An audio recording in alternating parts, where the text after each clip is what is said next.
Somewhere in the English countryside, there is a building that was never designed for people. No bedrooms, no kitchen, no living room, just space. Carefully climate-controlled, carefully secured, built for machines. Machines that most people will never see in person, let alone drive. The man who built it is someone the world thinks it knows. The bumbling, rubber-faced comedian who tormented a Mini Cooper and made 1 billion people laugh.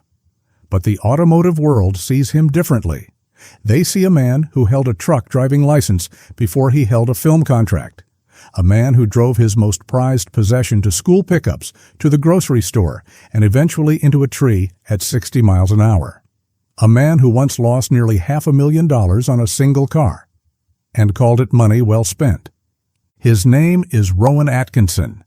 And this is the collection that the cameras never show you. Most people assume that celebrity car collections are about ego, about status, about a famous face buying something expensive so the tabloids will photograph it outside a Mayfair restaurant.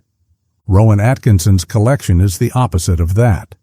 Every car in this garage was chosen with the kind of precision you'd expect from an engineer, not an entertainer.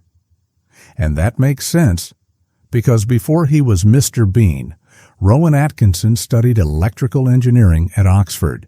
He understands machines the way most people understand words, from the inside out.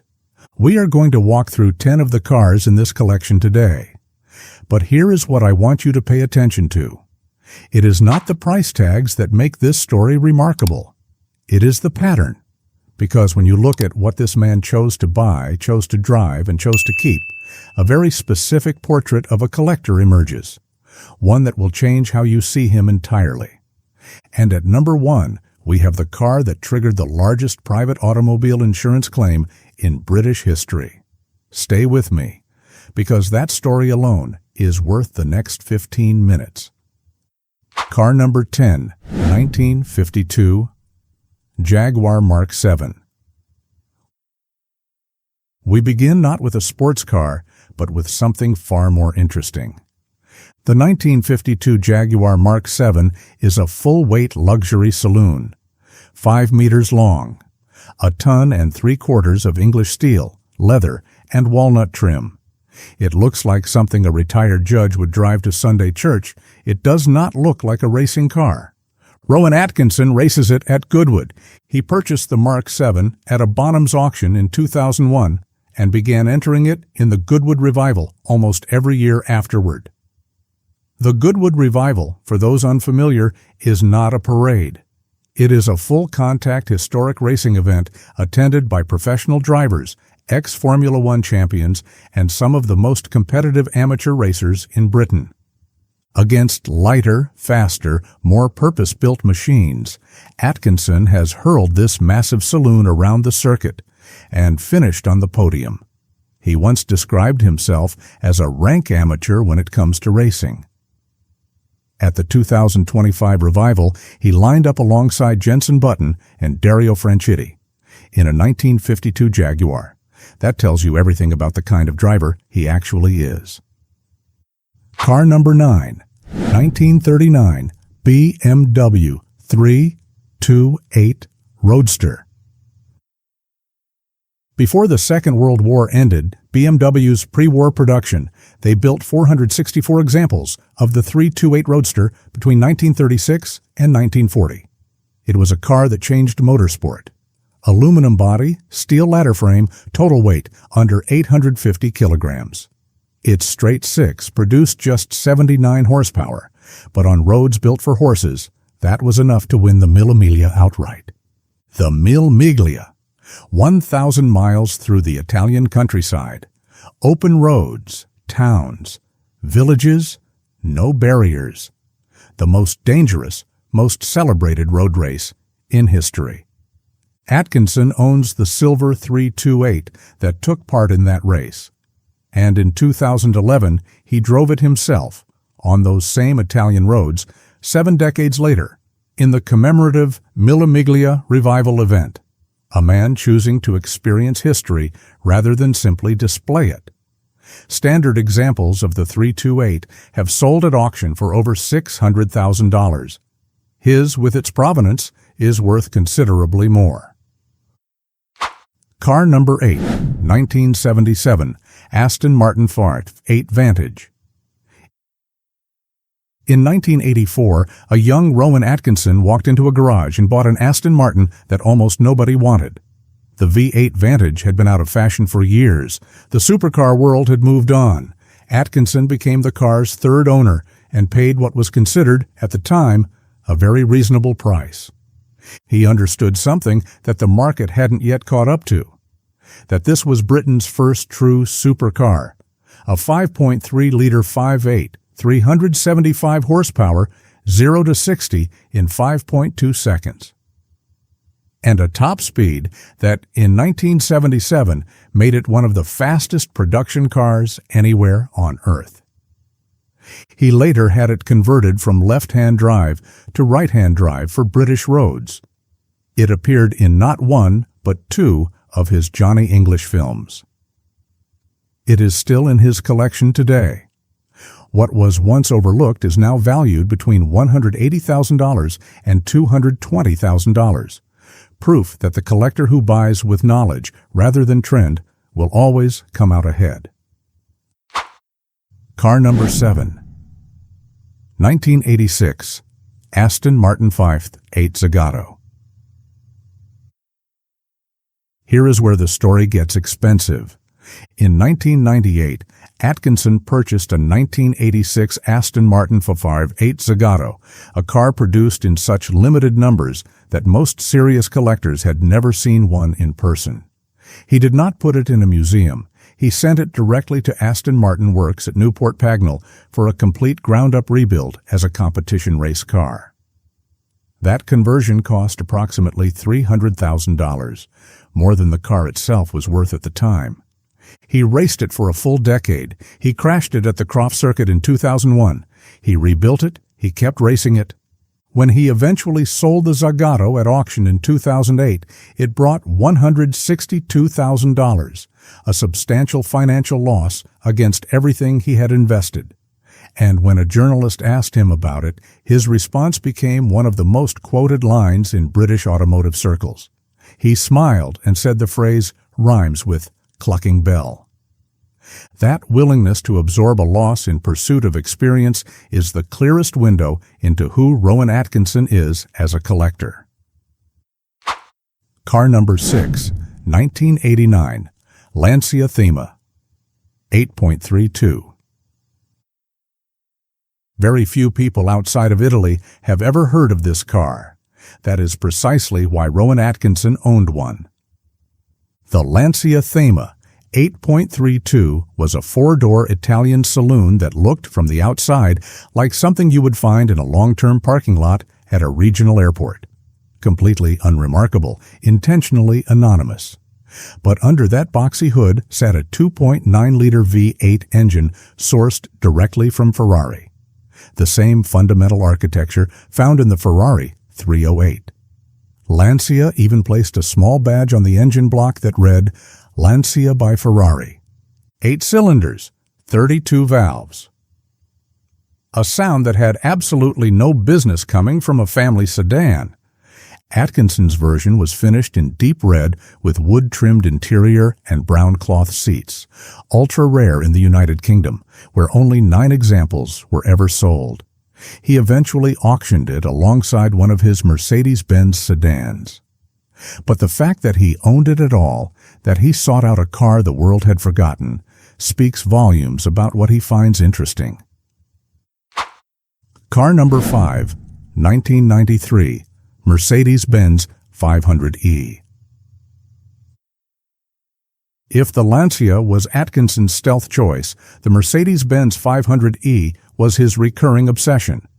Built between 1991 and 1994, the W124500E was hand-assembled in a collaboration between Mercedes-Benz and Porsche. Each car moved on trolleys between the two factories because neither production line could accommodate both brands simultaneously. The result was a full-size luxury sedan hiding a 5.0-liter V8 that could pull 60 miles per hour in 5.5 seconds. performance that rivaled dedicated sports cars of the era. Atkinson bought one, sold it, bought another, sold that one. Tracked down his original car, bought it back, then sold it again. At last count, he has owned at least 3 separate examples of the same model. That kind of compulsive return is the automotive equivalent of reading the same book every few years, because you keep finding something new in it. Car number 4, 2002, Honda NSX. In a collection full of Aston Martins and German thoroughbreds, Atkinson kept a Honda, and he used it as a daily driver. The original NSX was developed with direct input from Ayrton Senna, a man who, as Atkinson once noted with characteristic dry humor, seemed to know something about handling. The mid-mounted 3.2-liter V6 with Honda's VTEC system revved to 8,300 revolutions per minute and delivered supercar performance with a reliability that European manufacturers of that era simply could not match. His example, finished in blue, is a face-lifted model with fixed headlights and revised suspension geometry. While other cars in this collection sat behind velvet ropes, the NSX went to the shops. The fact that he kept it, while selling cars worth 20 times its value, tells you exactly what he prioritizes. Engineering honesty over pedigree. Car number 3, 2014 Bentley Mulsanne Birkin Edition. Only 22 were ever made, all reserved for Europe, each one carrying a numbered plaque. The Bentley Mulsanne Birkin Edition was named for Sir Henry Timothy Birkin, one of the original Bentley boys, the daring British racers who dominated Le Mans in the late 1920s and early 1930s. The Birkin Edition honored that legacy with bespoke interior treatments, 3 exclusive exterior color options, and a price that pushed well above $450,000 for a fully specified example. Here is the detail that makes Atkinson's ownership particularly resonant. In 1995, he played Tim Birkin himself in the British film Full Throttle. The man who portrayed the racing legend later chose to own a car built in that legend's honor. Whether that was intentional or simply the universe being poetic, nobody has said. Car number 2, 2011 Rolls-Royce. Phantom Drophead V16. This car should not exist. When BMW acquired Rolls-Royce in the late 1990s, engineers built several prototype powertrains during the development phase, including a 9.0-liter V16 engine. It was extraordinary. It was also impractical, inefficient, and never approved for production. Every prototype was eventually destroyed or locked away. Everyone except the engine that ended up in Rowan Atkinson's Rolls-Royce Phantom Drophead Coupe. Atkinson reportedly petitioned Rolls-Royce directly to install the experimental V16 in his personal Phantom, a car he used in the filming of Johnny English Reborn. Whether through persuasion, persistence, or the kind of leverage that comes with being one of Britain's most recognizable faces, they agreed. His Phantom, finished in a deep oceanic blue, is believed to be the only car in existence carrying that engine. Not one of a few, the only one. Car number 1, 1997 McLaren F1. In March of 1997, Rowan Atkinson collected a dark burgundy McLaren F1 from the factory in Woking, Surrey. He had paid approximately $640,000 for it, money he later said came directly from his Mr. Bean earnings. It was chassis number 61 of 64 road-legal examples ever built. Powered by a naturally aspirated 6.1-liter BMW V12 producing 618 horsepower with a central driving position and a verified top speed of 240 miles per hour. He drove it to the grocery store. He did school runs in it. He put over 41,000 miles on it across 18 years of ownership, more than most owners of cars this rare put on in a lifetime. In 1999, a minor rear-end collision sent it back to McLaren for repairs. Then, on a damp August evening in 2011, on the AI 605 near Peterborough, Atkinson lost control at speed. The car left the road, struck a tree. The V12 engine was thrown approximately 60 feet from the wreckage. The car caught fire. He fractured his shoulder blade. The insurance claim came to $1.4 million, reportedly the largest private automobile insurance payout in British history at the time. He spent 8 months convincing the insurer to repair it rather than write it off. The rebuild took 2 more years. When the car came back, he kept driving it. He finally sold it in 2015, not because of the crashes, not because of the cost, but because the car had become too famous. As its value had climbed from a millionaire's car to a billionaire's car, it had begun attracting attention. And Rowan Atkinson is, above everything else, a deeply private man. It sold for $12.2 million. A profit of over $11 million on a car he crashed twice, repaired at extraordinary expense, and drove for nearly 2 decades like it was a Toyota Camry. When asked about it afterward, he said it was never bought as an investment. He bought it for the quality of the thinking that went into its design. That is the collection. 10 cars, 10 decisions that, taken together, tell you more about this man than any interview ever has. A 1952 Jaguar he races against professionals. A Ferrari-engined Lancia that nobody recognizes. A Honda he trusted enough to use every day. And a McLaren that he drove into the ground, literally, before selling it for $12 million. Rowan Atkinson does not collect cars to be photographed with them. He collects them to understand them, to use them the way their designers intended, to find out, at speed, on real roads, in real conditions, what these machines actually are. That is rarer than any of the cars themselves.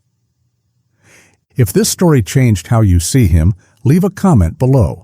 Tell us which car surprised you the most, and if you know someone who still thinks Mr. Bean only drives a Mini, send this to them.